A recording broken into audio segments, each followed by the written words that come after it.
Hello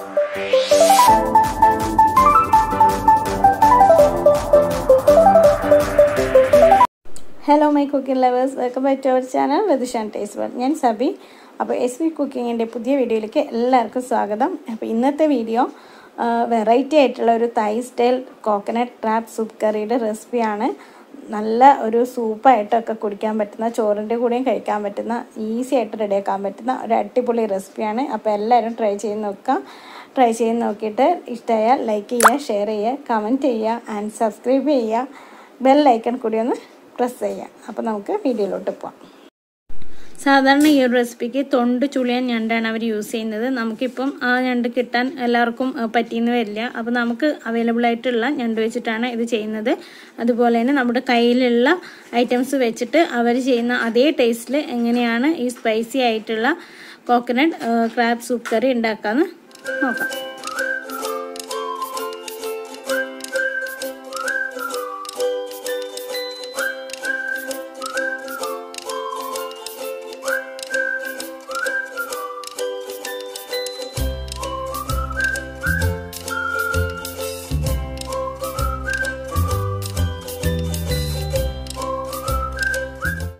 അപ്പം നമുക്ക് ഈ ഒരു അടിപൊളി കറി ഉണ്ടാക്കാനായിട്ട് പോവാം. അപ്പോൾ അതിനായിട്ട് ഞാനൊരു ചട്ടിയാണ് എടുത്തേക്കുന്നത്. നിങ്ങളുടെ കയ്യിൽ നോൺ സ്റ്റിക്ക് പാനോ എന്താണെന്ന് വെച്ചാൽ നിങ്ങൾക്ക് ചെയ്യാം. പക്ഷേ ഞാനിപ്പോൾ മൺചട്ടിയിൽ നമ്മൾ ഈ ഒരു കറിയൊക്കെ ചെയ്യുമ്പോൾ പ്രത്യേക ടേസ്റ്റാണ്. നമ്മുടെ നാടൻ രീതിയിൽ ഒരു ഫോറിൻ ഐറ്റമാണ് ഞാൻ ട്രൈ ചെയ്യുന്നത്.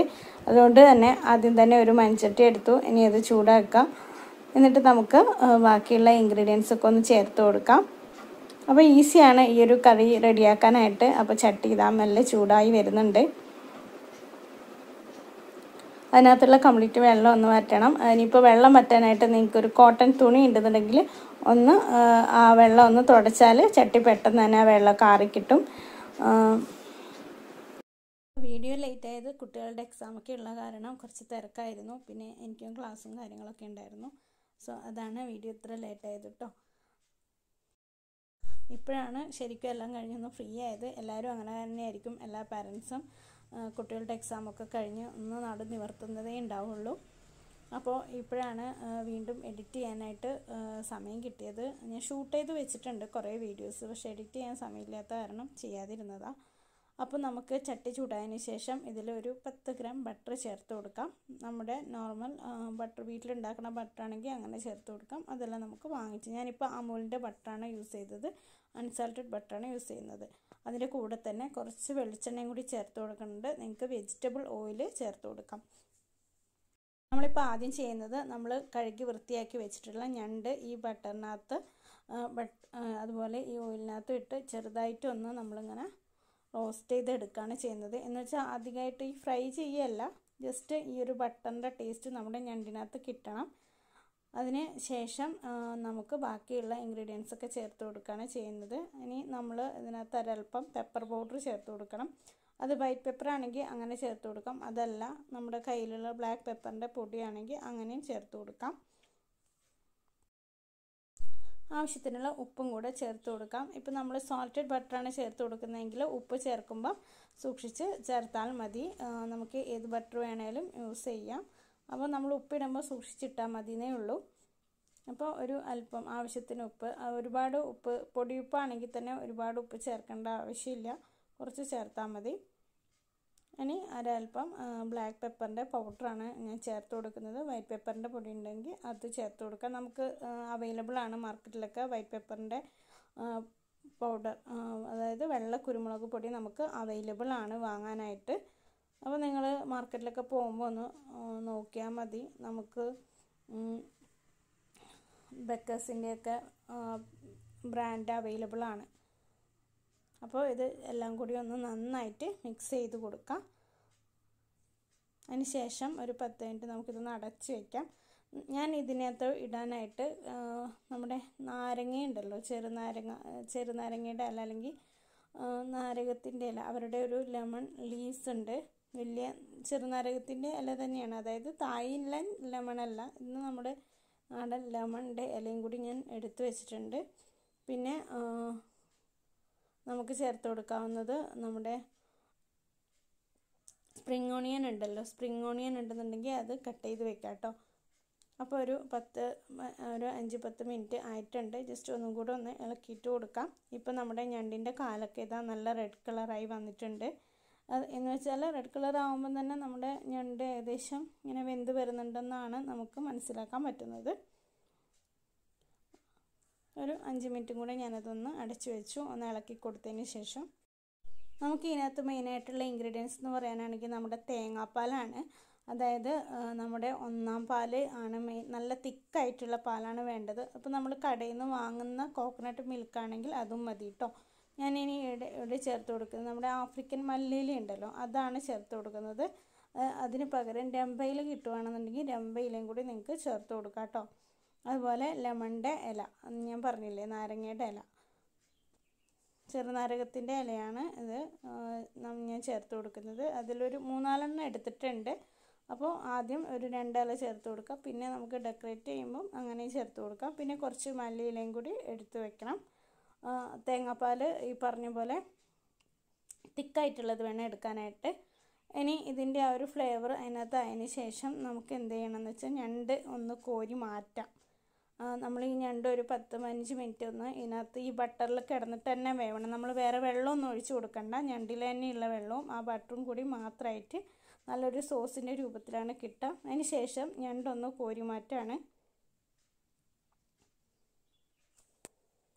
നമുക്ക് വീട്ടിൽ എളുപ്പത്തിൽ റെഡിയാക്കാൻ പറ്റുന്ന ഒരു റെസിപ്പി തന്നെയാണ്. ഞണ്ട് കിട്ടുവാണെങ്കിൽ നിങ്ങൾ തീർച്ചയായിട്ടും ഇത് ചെയ്ത് നോക്കണം. അതുപോലെ ഇതിനകത്ത് ഈ ലെമണിൻ്റെ ഇലയൊന്നും ഇല്ലെന്നുണ്ടെങ്കിൽ അതില്ലാതെ നിങ്ങൾ ചെയ്ത് നോക്കൂ കേട്ടോ. നമുക്ക് എന്തായാലും അവരുടെ കുറച്ച് ഫ്ലേവേഴ്സ് നമുക്ക് കുറയുന്നേ ഉള്ളൂ. അതുപോലെ തന്നെ നമ്മുടെ മിൻറ്റ് ലീവ്സ്, അതുപോലെ തുളസി ഉണ്ട്, ബേസിൽ ലീവ്സ് ഉണ്ട്, അവരുടെ തന്നെ തായ്, അത് കിട്ടുവാണെങ്കിൽ അതും ചേർത്ത് കൊടുക്കാം. ഇനി ഞാൻ ചേർത്ത് കൊടുക്കുന്നത് ഒരു 1.5 ടീസ്പൂണോളം ഇഞ്ചി വെളുത്തുള്ളി ഏകദേശം പേസ്റ്റ് അല്ലെങ്കിൽ ചതച്ച പോലെ, അധികം നന്നായിട്ട് തന്നെ ചതയ്ക്കണം. അല്ലാന്നുണ്ടെങ്കിൽ നന്നായിട്ട് പേസ്റ്റാക്കി എടുക്കുക. അത് ഇതിനകത്ത് ഇട്ട് കൊടുക്കുക. എന്നിട്ട് നന്നായിട്ടൊന്ന് വഴറ്റിയെടുക്കാം. ഇത് നന്നായി വഴന്നു വന്നതിന് ശേഷം ഞാൻ കട്ട് ചെയ്ത് വെച്ചിട്ടുള്ള തക്കാളിയാണ് ചേർത്ത് കൊടുക്കുന്നത്. ഞാനിപ്പോൾ എടുത്തിരിക്കുന്നത് ഒരു തക്കാളിയാണ്. നിങ്ങൾക്ക് 2 തക്കാളി വരെ എടുക്കാം. തീരെ ചെറിയ തക്കാളിയൊക്കെ ആണെങ്കിൽ ഞാനിപ്പോൾ ഒരു മീഡിയം സൈസിലുള്ള ഒരു കുഞ്ഞ് തക്കാളിയാണ് എടുത്തിട്ടുള്ളത്. ഇനി ഈ തക്കാളി നന്നായിട്ടൊന്ന് വഴന്ന് വരണം.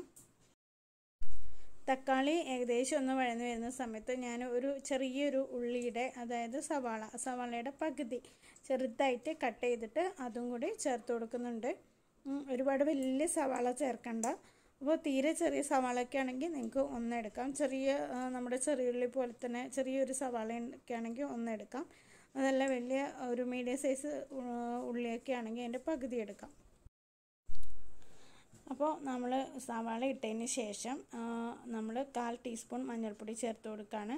അതുപോലെ തന്നെ എരിവിന് നമുക്ക് മുളക് പൊടി ചേർത്ത് കൊടുക്കണം. മഞ്ഞൾപ്പൊടി ഇട്ടതിന് ശേഷം ജസ്റ്റ് ഒന്ന് ഇളക്കി കൊടുക്കുക.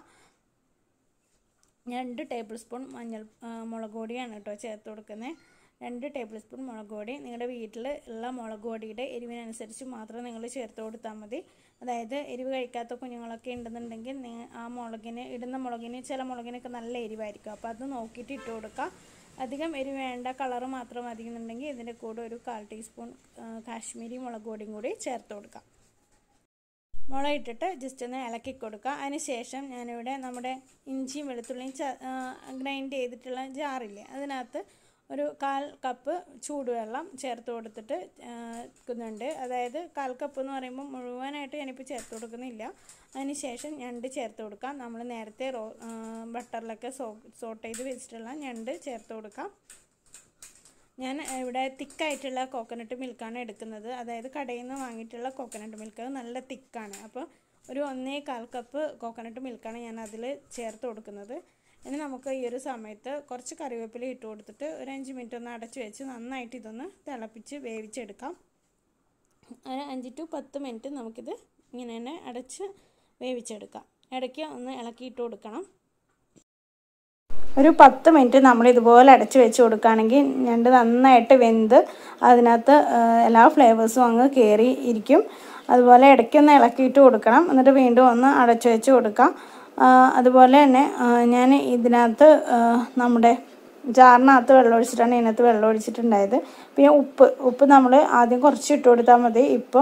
ഇനിയിപ്പോൾ ഈ ഒരു സമയത്ത് ഉപ്പിടണ്ട, കാരണം നമ്മൾ തേങ്ങാപ്പാൽ ചേർത്ത് കൊടുക്കും. ആ സമയത്ത് തേങ്ങാപ്പാൽ കൂടി ചേർത്ത് കൊടുത്തതിന് ശേഷം ഉപ്പ് നോക്കിയിട്ട് വേണമെന്നുണ്ടെങ്കിൽ ഉപ്പ് ചേർത്ത് കൊടുക്കാം കേട്ടോ. അപ്പോൾ ഇത് നന്നായിട്ട് തിളച്ച് വന്നിട്ടുണ്ട്. ഇനി നമുക്ക് തേങ്ങാപ്പാൽ ചേർത്ത് കൊടുക്കാം. ഞാനിവിടെ 1.25 കപ്പാണ് ചേർത്ത് കൊടുക്കുന്നത്. ഞാൻ കടയിൽ നിന്ന് വാങ്ങിയിട്ടുള്ള തേങ്ങാപ്പാലാണ് എടുത്തിട്ടുള്ളത്. നിങ്ങൾക്ക് അങ്ങനെ യൂസ് ചെയ്യാം. അതല്ല നമ്മുടെ തേങ്ങ ചിരവിയിട്ട് എടുക്കുന്ന പാലുണ്ടല്ലോ, അത് നല്ല തിക്കിലെടുക്കാനായിട്ട് ശ്രദ്ധിക്കുക. അതിന് ശേഷം വേണം ചേർത്ത് കൊടുക്കാനായിട്ട്. ഇപ്പോൾ ഞാനിപ്പോൾ കടയിൽ നിന്ന് വാങ്ങിയ തേങ്ങാപ്പാലായത് കൊണ്ട് തന്നെ അത് നല്ല തിക്കാണ്. അപ്പോൾ എന്ന് വെച്ചാൽ നമുക്ക് കറിക്ക് ആവശ്യത്തിലധികം അതിന് തിക്കുണ്ട്. അപ്പോൾ ഒരു 1.25 കപ്പ് തേങ്ങാപ്പാൽ ചേർത്ത് കൊടുത്തതിന് ശേഷം ഞാനൊരു 1/4 കപ്പിനടുത്ത് ചെറിയ ചൂടുവെള്ളം കൂടി ഇതിനകത്തോട്ട് ചേർത്ത് കൊടുക്കുന്നുണ്ട്. അതായത് അത് ഓവറായിട്ട് തിക്കാവും. അപ്പോൾ നമുക്ക് കുറച്ച് ലൂസി കൺസിസ്റ്റൻസിയിലാണ് ഈ ഒരു കറി വേണ്ടത്. ഇനിയിപ്പോൾ ഈ തേങ്ങാപ്പാലും കൂടി ചേർത്ത് കൊടുത്തതിന് ശേഷം ആ തേങ്ങാപ്പാലിൻ്റെ ഫ്ലേവർ കൂടി ഇതിനകത്ത് നന്നായിട്ട് വരണം. അത് നന്നായിട്ട് തിളക്കണം. തേങ്ങാപ്പാൽ ചേർത്ത് കൊടുത്തതിന് ശേഷം നന്നായിട്ട് ഒന്നും കൂടി ഒന്ന് തിളച്ചതിന് ശേഷം നമുക്ക് തീ ഓഫ് ചെയ്ത് കൊടുക്കാം. നമ്മളെപ്പോഴും തേങ്ങാപ്പാൽ എടുക്കുമ്പം ചേർത്ത് കൊടുക്കുമ്പോൾ അത് പിരിഞ്ഞ് പോവാതെ നോക്കണം കേട്ടോ. അപ്പോൾ ഇത് ഇനി നന്നായിട്ടൊന്ന് തിളക്കണം. തിളച്ച് കഴിയുമ്പോൾ മാത്രമേ അതിൻ്റെ ഒരു തേങ്ങാപ്പാലിൻ്റെ ടേസ്റ്റും കൂടി നമുക്ക് ഞണ്ടിനകത്ത് കൂടി പിടിക്കത്തുള്ളൂ. അപ്പോൾ ചെറുതായിട്ട് തിള വരാൻ തുടങ്ങിയിട്ടുണ്ട്. അതുപോലെ നമുക്ക് ഫൈനൽ ഒരു ഇതെന്ന് വിചാരിച്ചിട്ട് സ്പ്രിങ് അണിയനൊക്കെ ഉണ്ടെന്നുണ്ടെങ്കിൽ കട്ട് ചെയ്ത് ഇട്ട് കൊടുക്കാം. അപ്പോൾ തേങ്ങാപ്പാൽ ഇതേ നന്നായിട്ട് തിളക്കാൻ തുടങ്ങിയിട്ടുണ്ട്. ഈ ഒരു സമയത്ത് വേണം ഉപ്പ് നോക്കിയിട്ട് ചേർത്ത് കൊടുക്കാനായിട്ട്. അപ്പോൾ നമ്മുടെ കറി ഇതാ ഇപ്പോൾ ഏകദേശം റെഡി ആയിട്ടുണ്ട്. ഇനി കുറച്ച് കറിവേപ്പിലയും അതുപോലെ നമ്മുടെ ആ ഒരു ലെമൺ ഗ്രാസും ആഫ്രിക്കൻ മല്ലിയിലയും ഒക്കെ ഉണ്ടെന്നുണ്ടെങ്കിൽ ജസ്റ്റ് മേളിലൊന്ന് ഇട്ട് കൊടുക്കാം. അതൊരു ജസ്റ്റ് ഒരു ആ തേങ്ങാപ്പാലിനും കൂടി കുറച്ചും കൂടി ആ ഒരു ഫ്ലേവർ കുറച്ചും കൂടെ കിട്ടാൻ വേണ്ടിയിട്ടാണ് അങ്ങനെ ചേർത്ത് കൊടുക്കുന്നത് കേട്ടോ. അപ്പോൾ ഇത് പിരിഞ്ഞു പോകുമെന്ന് വിചാരിക്കും. ഇത് പിരിഞ്ഞൊന്നും പോകത്തില്ല, നന്നായിട്ട് തന്നെ കിട്ടും. നന്നായിട്ട് തന്നെ തിളച്ച് നല്ലൊരു കറിയുടെ പാകത്തിൽ തന്നെ ശരിക്കും ഇതൊരു സൂപ്പ് പോലെ നമുക്ക് കുടിക്കാനായിട്ട് പറ്റും. അത്രയ്ക്കും ടേസ്റ്റി ആയിട്ടുള്ള ഒരു കറിയാണിത്. സൂപ്പ് കറി എന്ന് തന്നെയാണ് ഇതിൻ്റെ പേര്. അപ്പോൾ കറി ഒന്നായതിന് ശേഷം നമുക്കിതൊന്ന് അടച്ച് വെച്ച് കൊടുക്കണം. ഒരു 10-15 മിനിറ്റ് ഒന്ന് അടച്ച് ഓഫ് ചെയ്ത് ഈ ചട്ടിയിൽ നിന്ന് തന്നെ അതിൻ്റെ ആ ഒരു ഫ്ലേവർ കുറച്ചും കൂടി ആ ചട്ടിയിൽ തന്നെ നിൽക്കണം. അപ്പോൾ അടച്ച് വെച്ച് കൊടുത്ത് കഴിയുമ്പോഴത്തേനും നമ്മുടെ കറിക്ക് നല്ലൊരു ഫ്ലേവറാണ്. നല്ല തിക്കായിട്ടുള്ള ടേസ്റ്റി ആയിട്ടുള്ള കറിയാണ്. നമുക്കൊരു പ്ലേറ്റിനകത്ത് സെർവ് ചെയ്യാം. ഞാനിപ്പോൾ ഇത് ഫോട്ടോ എടുക്കാനും വീഡിയോ എടുക്കാനും വേണ്ടിയിട്ട് അങ്ങനെ ചെറിയ രീതിയിൽ ഡെക്കറേറ്റ് ചെയ്യുന്നതാണ്. അപ്പോൾ ഇത് കുറച്ച് ഞാൻ പറഞ്ഞില്ലേ, കുറച്ച് ഏകദേശം അധികം തിക്കല്ല എന്നാൽ ഓവർ ഇതുമല്ല. അപ്പോൾ ചെറിയൊരു രീതിയിലൊരു ഡെക്കറേഷൻ പോലെ ഞാനൊന്ന് സെർവ് ചെയ്യുകയാണ്. അപ്പോൾ എല്ലാവരും ഇത് ട്രൈ ചെയ്ത് നോക്കാം. ട്രൈ ചെയ്ത് നോക്കിയിട്ട് നിങ്ങളുടെ ഫീഡ്ബാക്ക് നിങ്ങൾക്ക് ഇഷ്ടമായിട്ടുണ്ടെന്ന് വെച്ചാൽ പറയാം. അപ്പോൾ ചാനൽ സബ്സ്ക്രൈബ് ചെയ്യുക, ലൈക്ക് ചെയ്യുക, കമൻറ്റ് ചെയ്യുക. അടുത്തൊരു നല്ല അടിപൊളി വീഡിയോ ആയിട്ട് വരാം. അപ്പോൾ ക്രാബ് സീരീസിൻ്റെ 2 വീഡിയോസാണ് ഞാൻ വിചാരിച്ചിരുന്നത്, കഴിഞ്ഞു. ഇനി ക്രാബ് കിട്ടുകയാണെങ്കിൽ ഞാൻ അതിൻ്റെ പാർട്ട് 3 ആയിട്ട് അങ്ങനെ ഇടാം കേട്ടോ. അതുപോലെ ക്രാബിൻ്റെ ഇതിന് മുന്നേ ഞാൻ കറിയൊക്കെ ഇട്ടിട്ടുണ്ട്, വറുത്തരച്ച ഞണ്ട് കറിയുടെ റെസിപ്പിയൊക്കെ ഇട്ടിട്ടുണ്ട്. അപ്പോൾ അത് കാണാത്തവരുണ്ടെന്ന് അതൊക്കെ കാണാം. നമുക്ക് പെരുന്നാളിന് നോമ്പിനൊക്കെ ഈ ഒരു കറി ഉണ്ടാക്കാം. അപ്പത്തിൻ്റെ കൂടെയും ചോറിൻ്റെ കൂടെയൊക്കെ നന്നായിട്ട് പോകുന്ന ഒരു അടിപൊളി തായ്ലാൻഡ് സ്പെഷ്യൽ സൂപ്പ് കറിയാണ് നിങ്ങളിപ്പോൾ കണ്ടത്. അപ്പോൾ പുതിയൊരു വീഡിയോ ആയിട്ട് വരാം. അതുവരേക്കും thanks for watching. Take care and bye from Sabi.